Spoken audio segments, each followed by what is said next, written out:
equally as street smart, if not more. She was not scared of anything. My mother didn't believe in daycare, so when we first moved to the United States, she brought me to the bar with her every single day, then back at night. Every day started the same. She'd have a couple drinks at home, then we'd head to the bar and get ready for its 11 a.m. opening. Once we got there, my mum would mark a quarter with red lipstick. I don't remember exactly why, and play Tony Bennett's I Want to Be Around on the jukebox. Tony Bennett, yeah. Oh, yeah. Then she'd put a drink out and smoke in honour of my dad in front of the big portrait of him she'd hung on the wall every day like clockwork. On the inside of the bar room always smelt the same, a mix of cigarettes and booze, and it was always dark in there. The bar itself was black and made of wood. It was long, like 35 feet, with a TV at the end that only played sports, and the seats were covered in velour. My mum had a pinball machine in there and a shuffleboard table, and there was a pool table in the far back of the place. She also had one of those old pay phone booths, one that you could go into and close the door behind you to make a call.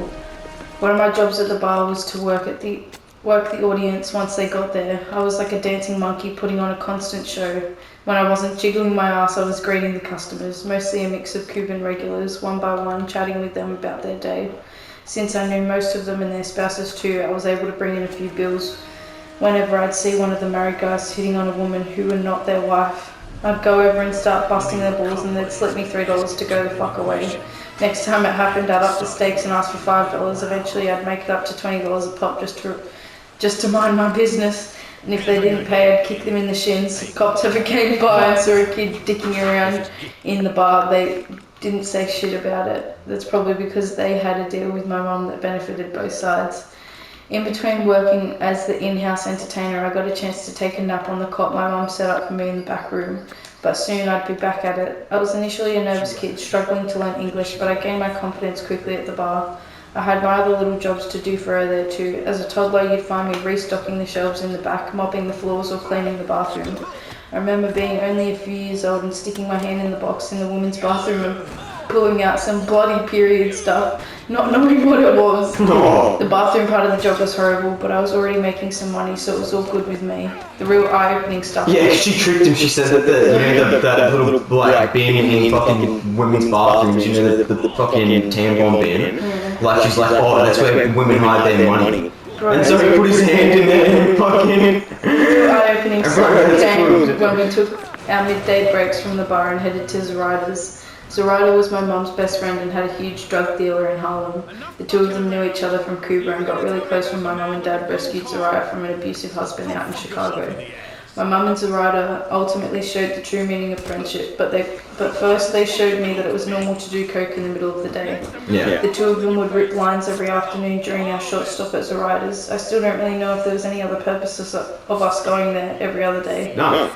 Other than for the two of them to show each other what clothes they'd recently bought, do their blast of coke and throw back another drink together. Once those two were done, my mum and I ran our errands for the bar. We'd make a quick stop at the record store to get some new 45s and we'd go put our food out. We'd go put in our food orders for the bar's kitchen. For lunch after, we'd grab Chinese food if we were feeling fancy, a steak. In the summers, we'd always make time for a Mets game in the afternoon so my mum could place a bet, sit out by the outfield and throw chicken wings at Rusty's store. Then we'd go in on our dry cleaning business, aka numbers, running operation. This is where the real gambling went down. Yeah, the numbers. She'd place bets on the day's number and check on her staff and make sure nobody went thirsty by bringing out cold beers from the back fridge or the local bodega. Bodega? Yeah, bodega. Yeah, bolita, and we called it, was illegal, but who was going to stop my mum, especially when the cops came into play too. We'd make time for a quick dinner before heading back to the bar for night shift. I'd pick right back up where I left off, doing my little jobs and entertaining the evening crowd. It was tremendous. I didn't get a rest from performing much, since on Tuesdays, my mum's only night off, she'd always have her ladies over to our own apartment on the Upper West Side. They'd play cards, drink and smoke pot or whatever, and I'd sit there eyeing up her friends. I love women so much now because I was raised around women and I've always felt comfortable with them.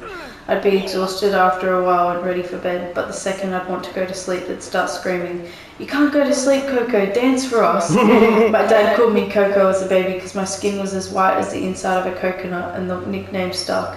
And right then and there is when my real show of the week would start. They'd feed me a shot of tequila, put on LA Woman by the Doors. My mum loved this song, and stand me on a table where I'd dance around in my tidy whities, gyrating my hips like Elvis. They'd be clapping and my mum would shout, "Down Jamon," which means give 'em ham. What? After the fast part at the end, I'd literally pass out and mum would carry me to bed. When I woke up in the morning, they'd all still be awake playing cards and drinking. They never wanted the party to end. Oh. Bro, this is intense. For me, the partying had to stop at some point. I was forced to quit drinking with them around the age of... I was forced to quit drinking with them around the age of 4 after I hit the bottle too hard one night. I noticed my mum would take a shot of wine every night before she went to sleep. She told me it was good for her digestion. It was that Italian wine she'd always have. The one with the fat, rustic-looking bottle. It looked cool, so I had to try it. One night when she fell asleep, I drank the whole fucking bottle. Then when she woke up and couldn't find me anywhere in the house, she called the cops. Everyone was frantic until they found me in a closet covered in puke. Don't get me wrong, my mum wasn't the only one involved in making my early childhood less normal. She eventually came to the conclusion that I needed a male influence. She figured maybe my godfather Gabby would be the perfect companion for me. Gabby was a solid motherfucking dude. He was also a good-looking dude, like a Spanish Dick Van Dyke. Same haircut and sideburns and everything. Gabby and my dad had been close back in the day, so hanging out with him was really hanging out with another father figure. It was great because Gabby was always happy, chill, and giggling from constantly smoking skinny joints. He was excellent to be around. Gabby started spending time with me every Saturday, and we'd go see Disney movies like The Love Bug, but he got sick of that kid stuff real quick. One day he pulled me aside and said, "Listen kid, I can't do this anymore," he said. "What do you say we go see one of my movies?" I agreed, and off we went to see the James Bond movie on Her Majesty's Secret Service. I'd never seen a movie like that. I mean, I was only a few years old. I fucking loved it. And if you don't tell your mom, we'll keep going to see movies. We'll keep going to see these movies, Gabby said afterwards.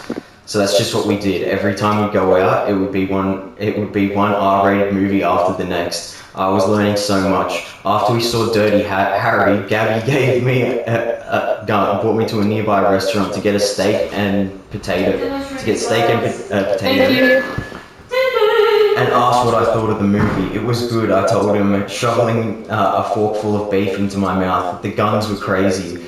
"Oh yeah," he said, "put your hand out under the table." Before I realised what was happening, Gabby put a gun in my hand. There I was, barely old enough to use a steak knife, and I was holding a gun for the first time. "Same gun as the movie," he said. "A Smith & Wesson 44 Magnum. The huge gun dwarfed my small hand. What do you think?" Gabby wanted to know. Of course, I fucking love that too. Alright. Let's take yours. Get some dinner. Get the food in you. Quick, it's warm, it's hot. Did I make food for her? Yeah, you did. You made her the egg. Did you make her I an took egg? the video of pouring your bathroom. What the fuck? Oh yeah, I love it. You can make a really shitty egg.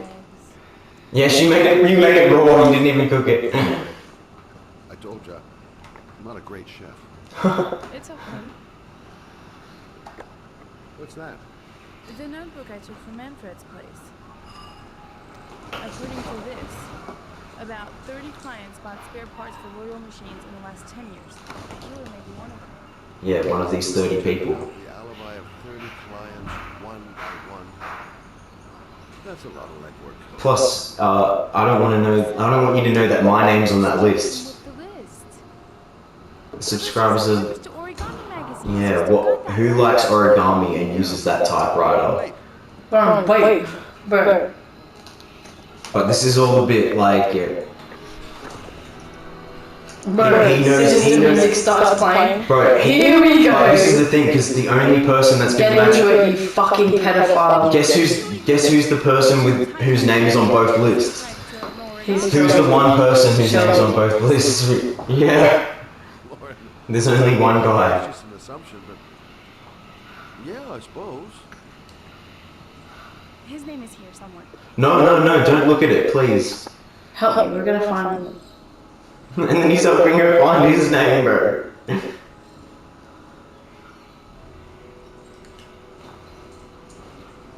But I think it's in the brother's name. He used his brother's name. What's his name? Shelby. Scott Shelby. And I think his brother's name was like...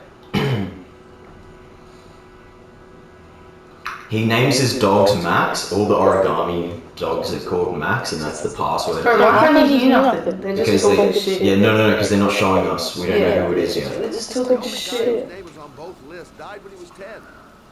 What are you gonna do now? Dig up his coffin, make sure he's dead? I know it doesn't make any sense. Unless the killer was only using his name. But why use the name of a kid who died 30 years ago? Well, that's what we came to find out. Because he was your brother. John Shepard. It should be on a grave around here. Yeah, John. So it's John and Scott.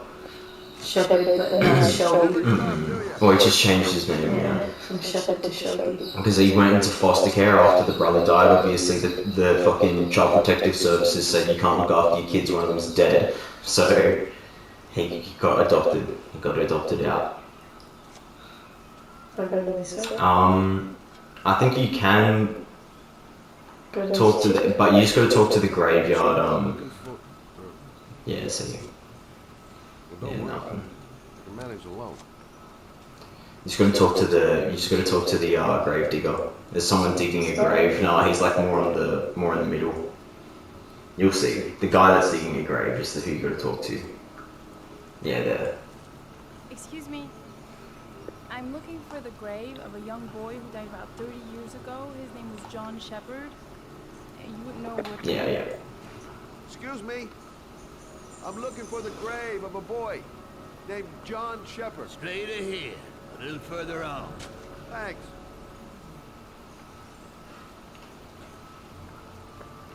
It is by any chance. The children's graves are in the next plot. Thanks. Yeah.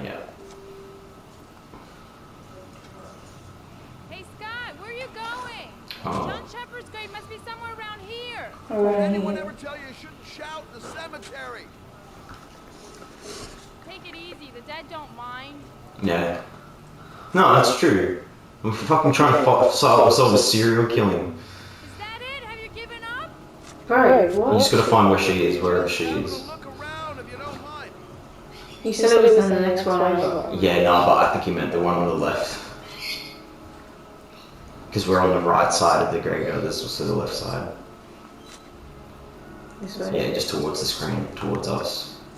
Yeah, no. You'll see it. It's the one that says John Shepard on it.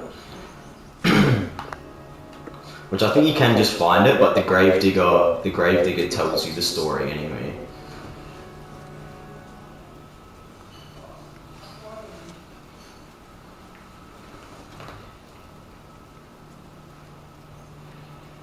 Which, I can't even imagine that job, bro. Like, what do you do? Oh, yeah, I'm a gravedigger.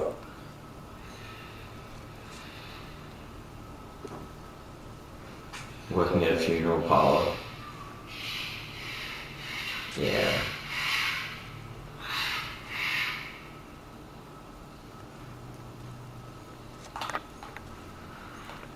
Where is Lauren, bro? Maybe she's just down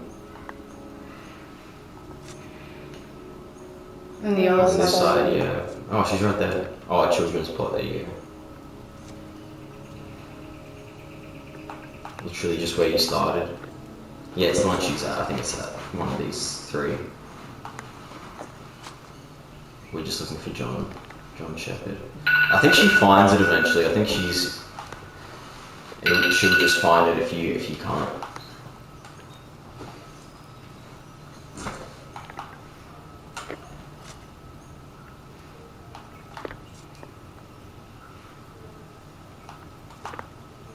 Oh yeah, try all these. Just look at all of them. Oh yeah, she's found it. She found it.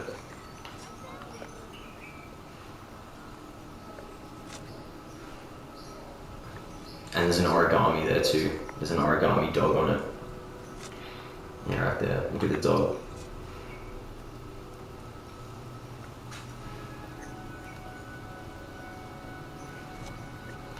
So his brother's name's John, but his password is Max because he always names the dogs Max.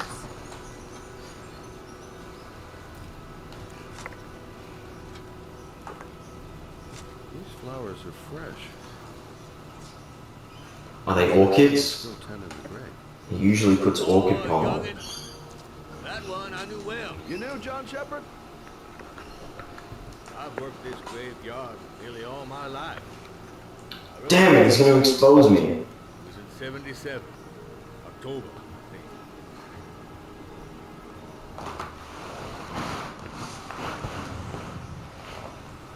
Yeah, good for nothing, hoodlum. Get the hell out of here. God, beat it, you loud, no good brats. Come back when your fucking mother comes home from work. He's drunk. What are we gonna do? It's pouring rain. We're gonna get soaked if we spend a day outside. Well, this won't get beat. Little rain never hurt nobody. Come on, let's go play. Little Ray never hurt nobody. Come on, let's go play. Let's speak in broken English. Yeah. Broken English because we're little French kids. Look at these little chuckle fucks. Just chuckling.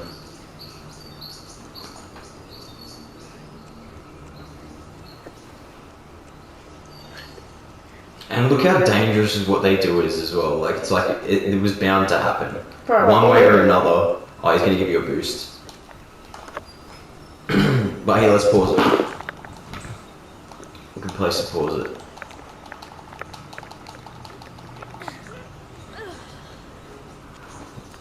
Yeah. Yeah, come on. Before it gets cold.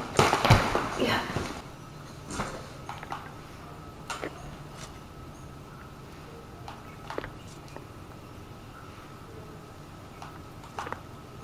Oh yeah, try all these. Just look at all of them. Oh yeah, she's found it. She found it.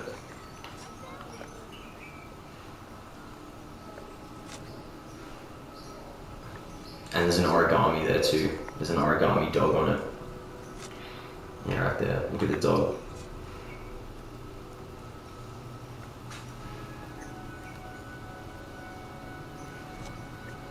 So his brother's name's John, but his password is Max because he always names the dogs Max.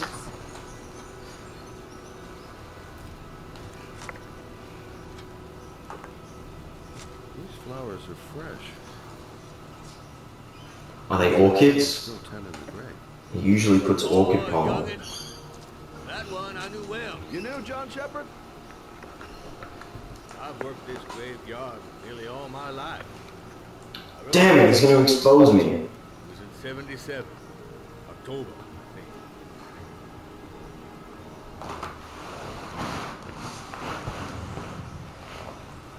Yeah, good for nothing, hoodlum. Get the hell out of here. God, beat it, you loud, no good brats. Come back when your fucking mother comes home from work. He's drunk. What are we gonna do? It's pouring rain. We're gonna get soaked if we spend a day outside. Well, this won't get beat. Little rain never hurt nobody. Come on, let's go play. Little Ray never hurt nobody. Come on, let's go play. Let's speak in broken English. Yeah. Broken English because we're little French kids. Look at these little chuckle fucks. Just chuckling.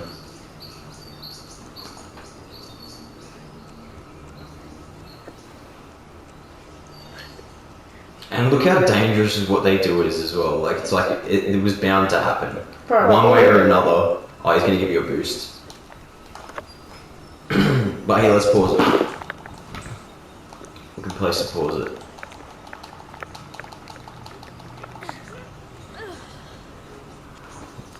Yeah. Yeah, come on. Before it gets cold. Yeah. Yeah.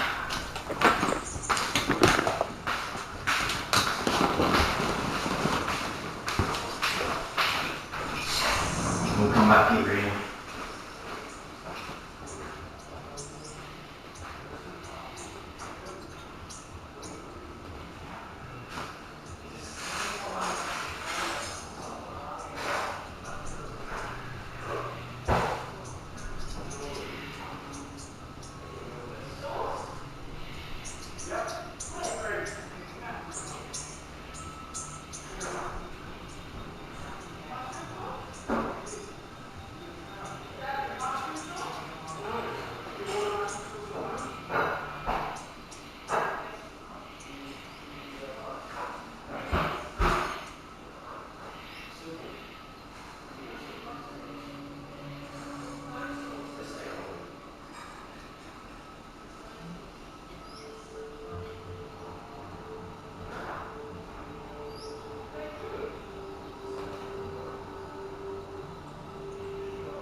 It's being relevant.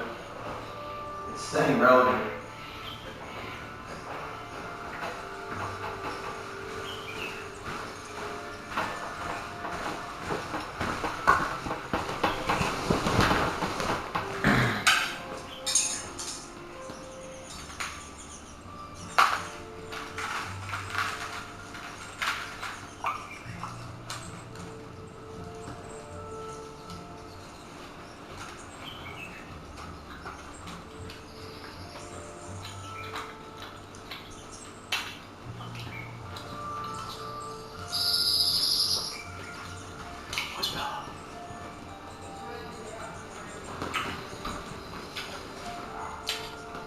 Oh, that's so good.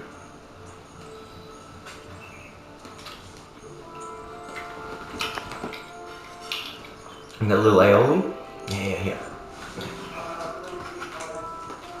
Hang on, he wants to be.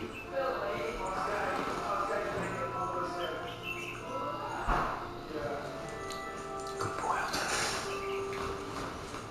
it. Munch and crunch it.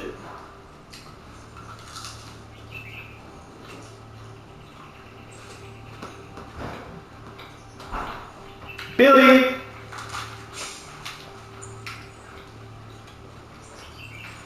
Billy!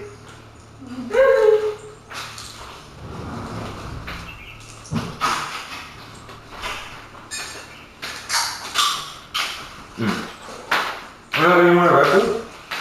Oh, you got Red Bulls. Where did you get that? I got one. Or like two. For myself.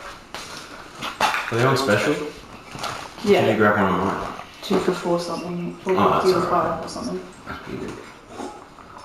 I think because when they have one thing on special, So good. sometimes they have the B on special and sometimes they have the Red Bull on special, and having these alternate it. Which I don't mind, man. Alright, let's get this shit.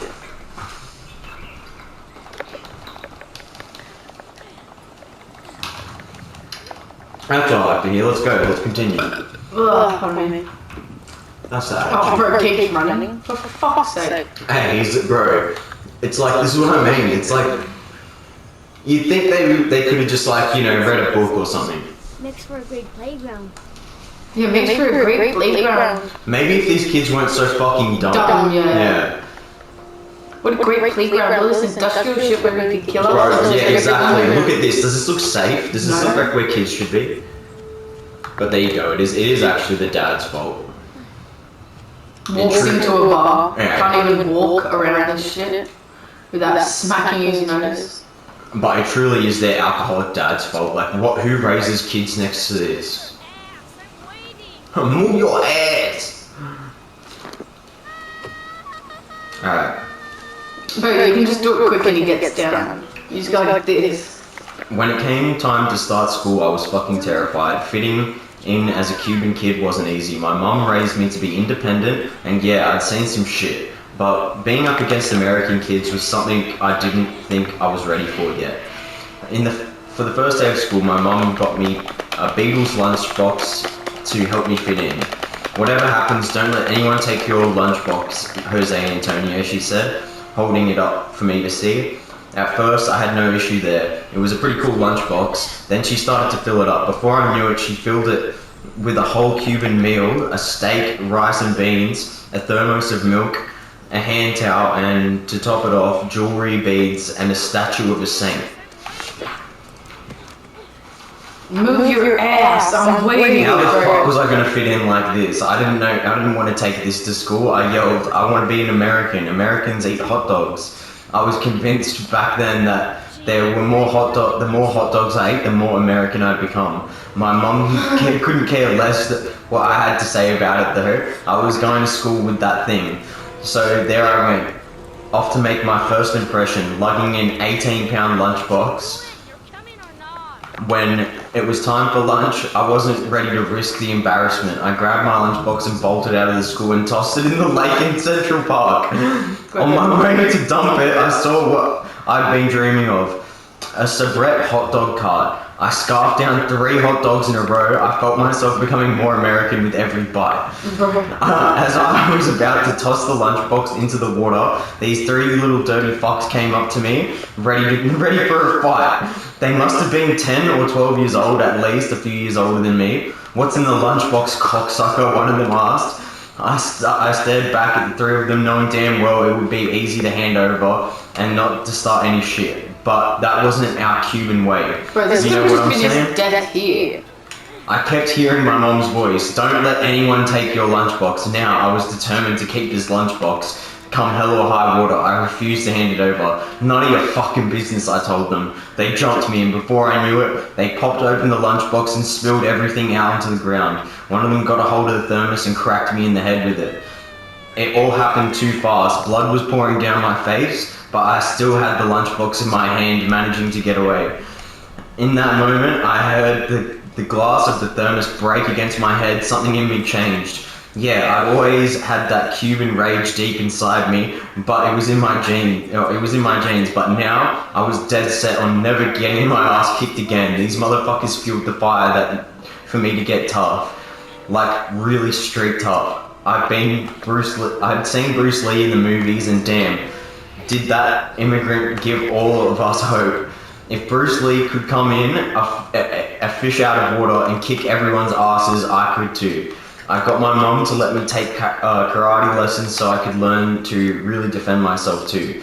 To further help the cause, I started spending a ton of time away from our apartment down on 88th Street, where all the well-off pussy kids lived, and started roughing it up further down on 148th Street.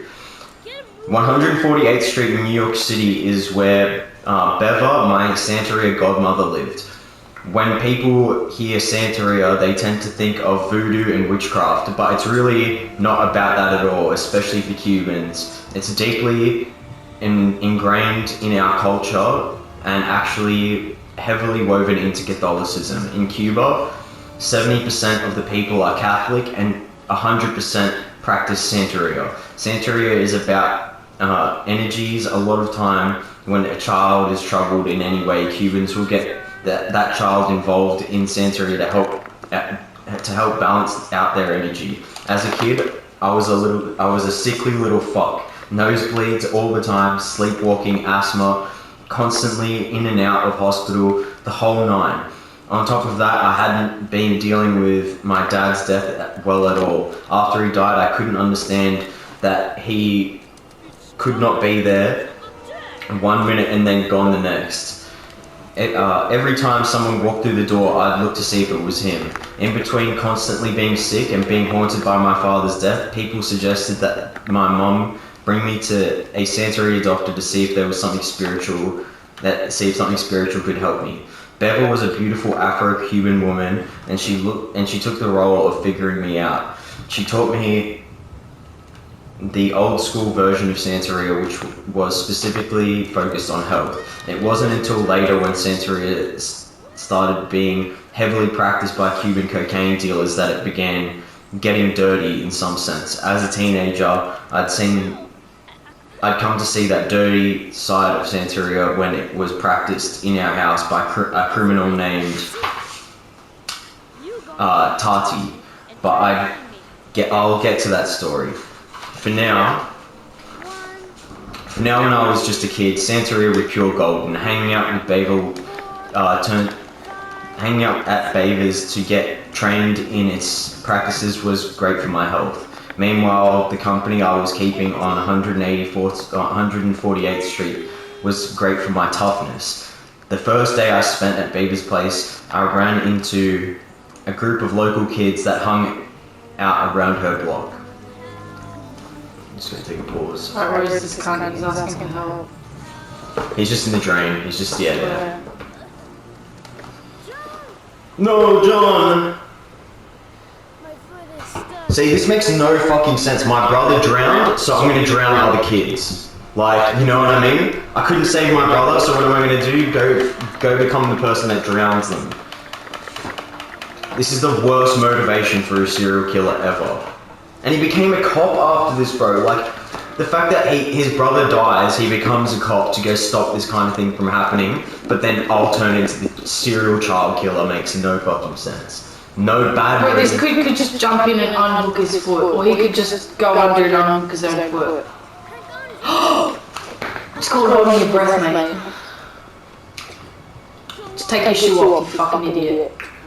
How did your foot get stuck against the running water anyways? But also, this is bullshit. You gotta be kidding me, because you run to the trailer and his dad's like, fuck off. Poor kid never did find any help. How hard was it to get to a phone? You're telling me there was no phone, no On an 911? instruction site. What happened to him? No, but either way, surely there's gotta be some phone somewhere. He got it dumped.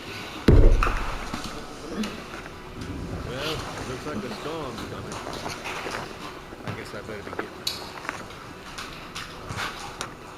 We should try this with aioli, it's really nice.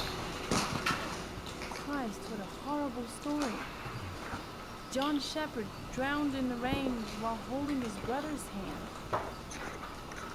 Do you think he could be the origami killer?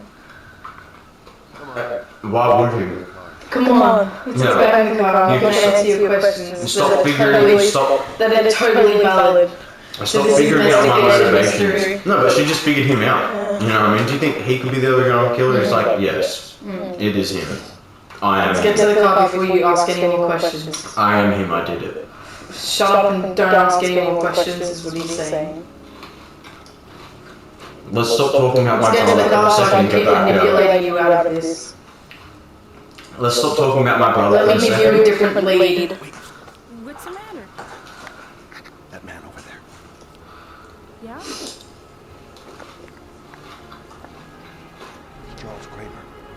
Connor? What's he doing here?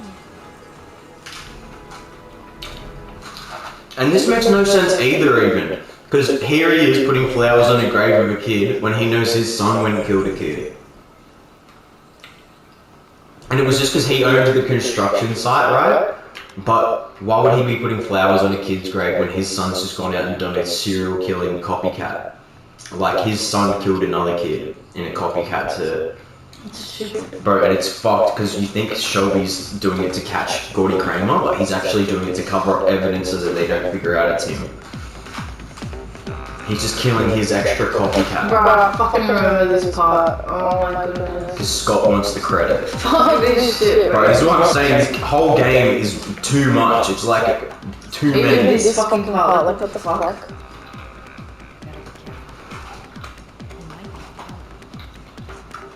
And you couldn't release this today. You couldn't make this game today. Which is low-key why it's the best. This one? It's so dark and it's so depressing and it's so fucked. Yeah, Parker. You have to go to the bathroom, rip your clothes and show your titties, and then you have to dance for him. Not yet, but I have to talk to him. Yeah. That's not possible. Mr. Mendez has asked not to be disturbed. So now you have to go to the bathroom, rip your dress. Was it back here? Yeah, you have to rip your dress, unbutton your shirt, and then dance for him. Like, bro, this game is so sick and twisted and dark and fucked that it's like, how? How did they get away with it? How did they get away with all the kid deaths in fucking a psycho killer's basements and shit? Even fucking Mad Jack has his dead bodies in his car yard.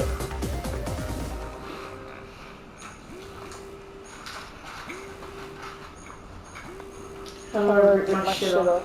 But I guess it's supposed to be Detroit. But still, how many people are dying in Detroit? No, look in the mirror. I can't.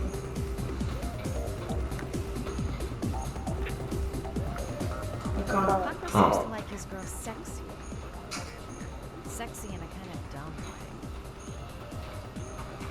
way. Well, how am I? No, we're ready. Look in the mirror. Hopefully the crumb's up. Oh, read your thoughts, read your thoughts. Dance, X. This Paco is one of the buddies. No, you're right. Yeah. I better watch my step. Maybe I could catch his attention while strutting my stuff nearby. Play school for There you go. sunset. Time to play the sexy girl.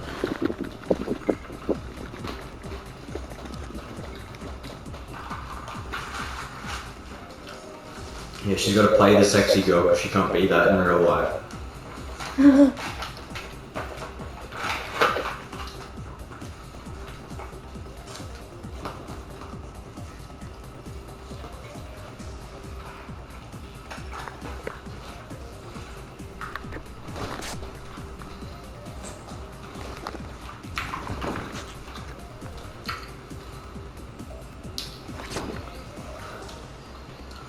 It is true though, it's both true and fucked up that a girl can look like, that girls look more attractive with the, like, it's like the less the fucking, you can get a ripped fucking, you get a ripped skirt and a fucking, like, open button fucking shirt, and that's like a girl looking good.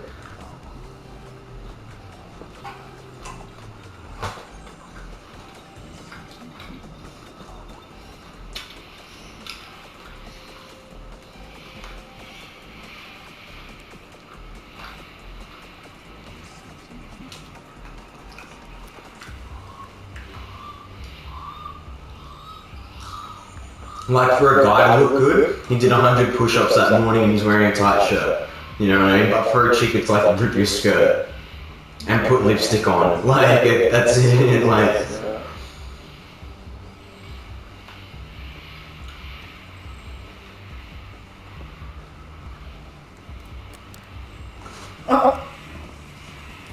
Yes, this is why I put like one check on. yeah, so you, at least you're like, bro, at least she's not like fucking useless, you know what I mean? She's actually prepared. But it is bullshit how many scenarios she gets in like this. Like,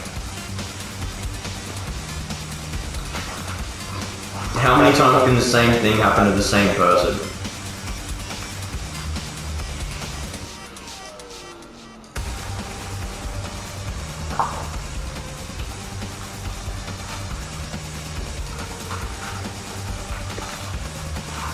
Just stand up here and dance. I will say this, the music's actually pretty nice. It's pretty fucking... It's that old school house.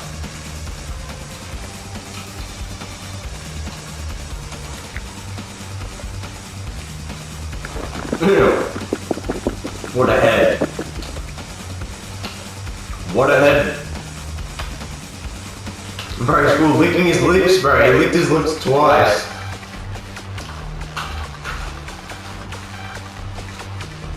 This gives you a feeling.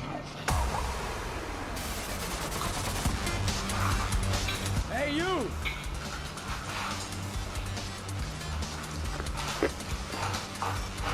Oh, what? Paco wants some taco.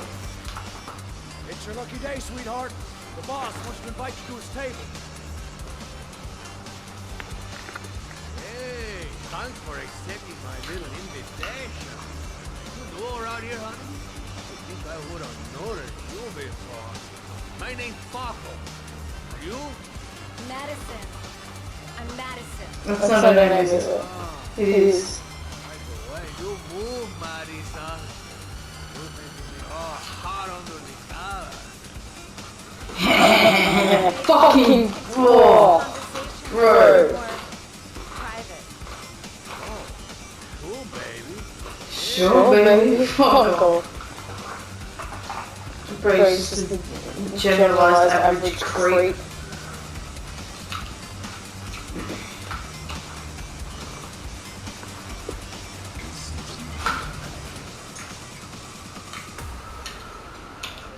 That's what I'm saying. This game is basically saying that Detroit is just filled to the brim with creeps and fucking psycho killers. Like, the whole city of Detroit is just packed out with a million psychopath creeps. Like, how? How is there so many? How is it Mad Jack's got a body in his fucking garage? You know what I mean? Everyone's just got bodies. Everyone's just got guns and fucking, you know, like, fucking creepy shit in their basement.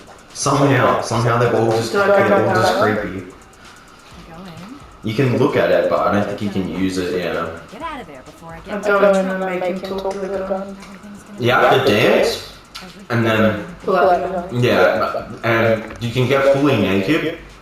You don't have to, that's fucked. So, welcome to my little team. But you have to hit him with the lamp. You have to hit him with the lamp at some point after you dance. I think just getting What the fuck is this, bro? It just went from the latest music to the most chat, like, bro. It's just moaning. show me what you take it all slowly. Take it all. Boss? Can we get someone to talk, speak? Drink. Could I have a drink? You know, just a little drink to break the ice. We already broke the ice. Let's Fuck, no, bro, this cunt. do your thing, girl. Speak? Yeah. Could we just talk first? No need to talk. I'll talk down. Now, show me what you can do. Leave? Leave? I'm sorry. I think there's been a little misunderstanding. Look, I'll just go. No harm done. Another time. Another time. I think it is you that misunderstood. Oh shit. I'm tired of wasting my time. It's now or never. Bruh. I never want an answer.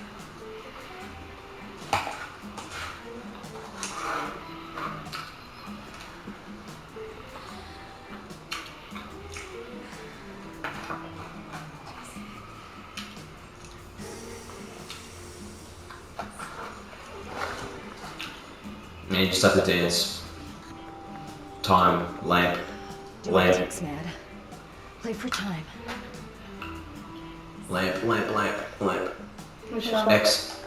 The lamp. Yeah. If only I could find some way to grab it. Oh, I know. So yeah, that just makes this process faster. No, keep going.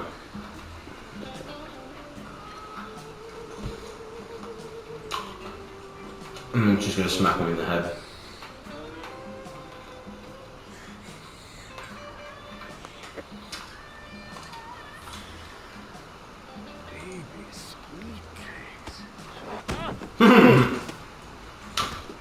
Bro, grab the gun. Yeah, there you I'll kick him, but you go, girl. go. I don't like, bro, what was her plan when she's like, oh, I've made a mistake? Like, what was her plan, bro? Let's hear Loverboy sing.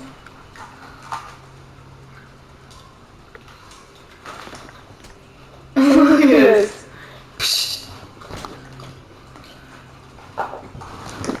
Yeah.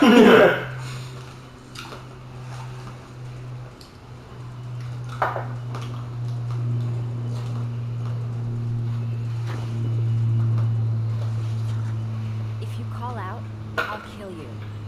Got it? What you want? You rent an apartment on Marble Street. I want to know why. Barb? I don't know what you're talking about.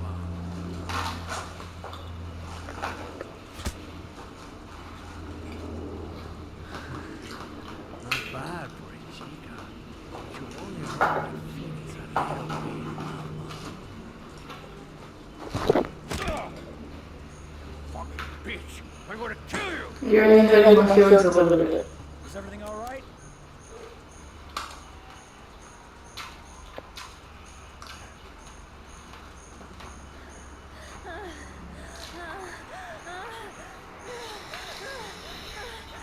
Bro.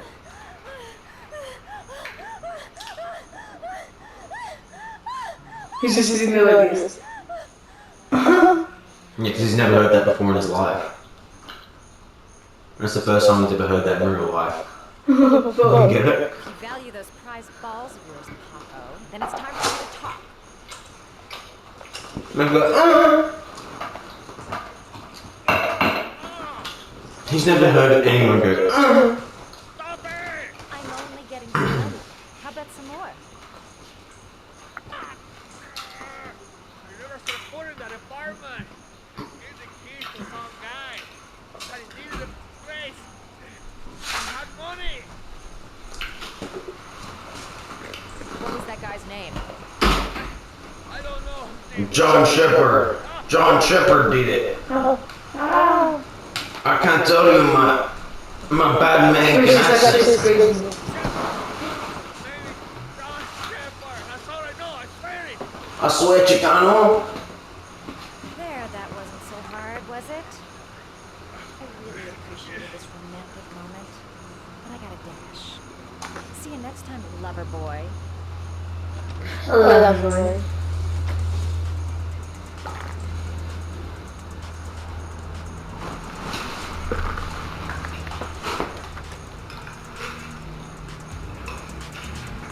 Time to get out of here. Great success. Headache. And then this is mad. I like this scene. Like right as she's leaving, like look. This is the best scene transition in this whole game. So you just get to the front door on the right. But then like literally right as you leave, I swear. It's like a split scene. Because he got the name from Mad Jack, because we arrested Mad Jack. Which I love that they went there. Like I love that they just did this. They didn't have to do this. It's like, didn't we just leave? And then there she is. Like we literally just left, and then there she is. Get lost. Are you absolutely certain? He's in his office. Take the stairs over there.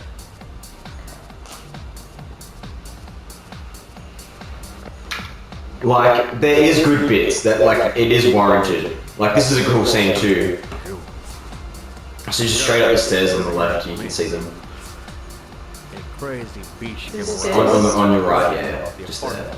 Yeah. No, on your right, on your right, on your right. You can see the top of them, yeah. What you're going now. A lot of water, or whatever that shit is. It's beginning to dry. Because I think if you get there fast enough, you can interrupt this. Yeah, just keep going. Look at me out of prison. Alright, on the left there. Fucking bitch nearly killed me. Everything you ask. I think my debt to you is paid. Don't fuck around. No. Now wait. I can still help you out. No. Don't kill me.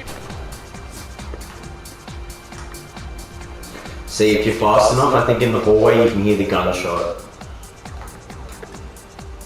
So now I don't think he knows. But yeah, usually you hear the gunshot right now. Yeah, just punch it.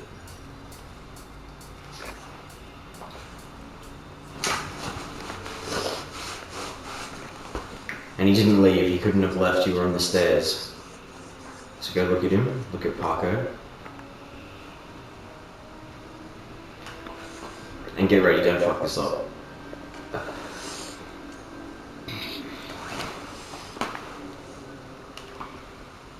And then look how big the origami killer actually is too, because there's only so many characters that this could be. Like, who could this possibly be, this massive dude behind us? Who else could that, what other character have we seen that could be? Shelby. Like, there's no one else, literally.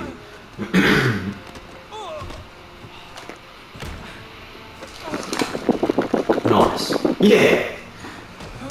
Punch to the face. Power drive to the face. You need the gun, come on. Yeah, to the throat. To the ribs. Oh, the sword, watch out! Oh, holy shit. Almost got sliced. Sliced and diced.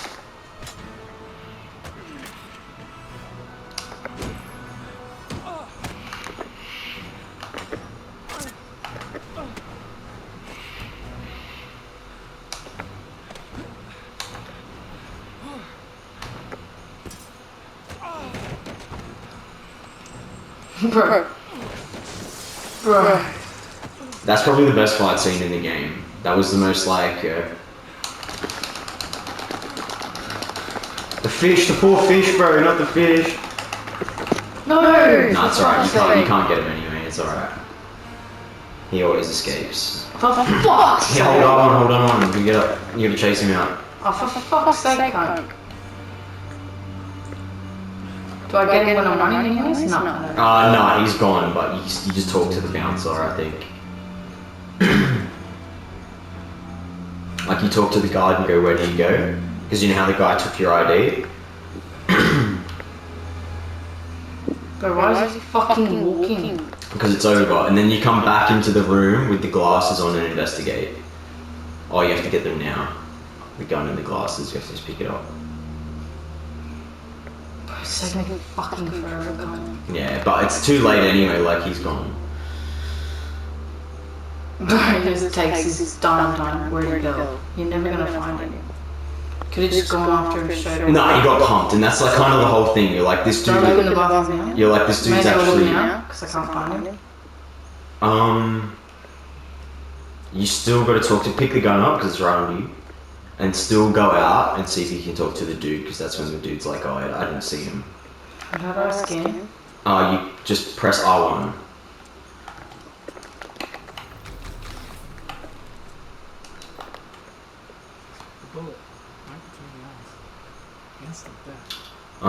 I think it's the shoe print that we're looking for. There's a bunch of stuff. The killer was looking for something. Those fingerprints on the desk are Paco's, those are his fingerprints. Paco Mendez was no saint. His rap sheet reads like the telephone book. Drug dealing. But you want his footprint, I think, is what we're looking for. Madison Page. What was a journalist doing here? Bro, can you imagine Did you see that? Did you every see that? crime would get solved instantly? You see his face. Yeah, it's because the wind's blowing my fly screen. Orchid farmings. The wind's just Fucking blowing the orchid fly farmings. screen. Oh. Fuck's sake. And he's a size 13 or something like that. What? It's on the ground somewhere, you just gotta keep looking around. You'll know because it's a footprint, you know what I mean? And that's Madison again, Madison Page. And that's a weird thing too, why would she give Parker her real name? I think it's around here somewhere. There should be a footprint somewhere. Oh, there you go, on there. Is that it?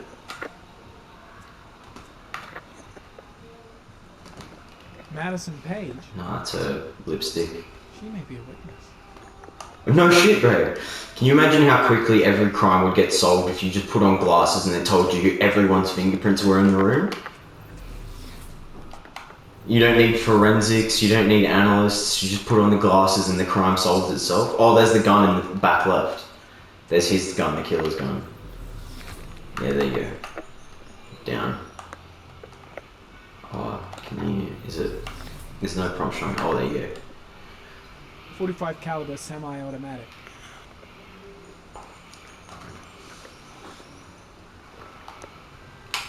Oh, there's another gun. Whose gun is that? Oh, okay, no, the casing, bullet casing. 45 caliber. So that's what he killed Parker with, that was the murder weapon. But keep scanning everywhere you're standing, because eventually, yeah, that's Parker's. Eventually you see his footprint. I'm pretty sure.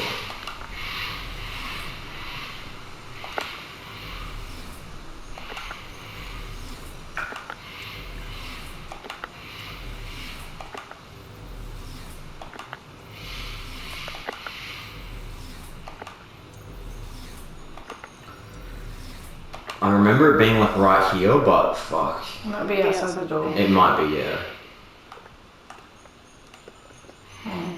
Maybe not. Well, either way, he talks to the bouncer here and goes, yeah, I lost him. And you can go back in there and keep investigating. Yeah, can you talk to him? Yeah, question. I don't know the guy came to see him. Sorry, I don't speak cop. Hit him, yeah. Watch my lips, asshole. I got no time to translate. Did Taco know the guy? Yes or no? John. He said his name was John. Friend of Paco's. Always let him straight up. Alright, go back in if you want to get the footprint. Because I know there's one more thing to get.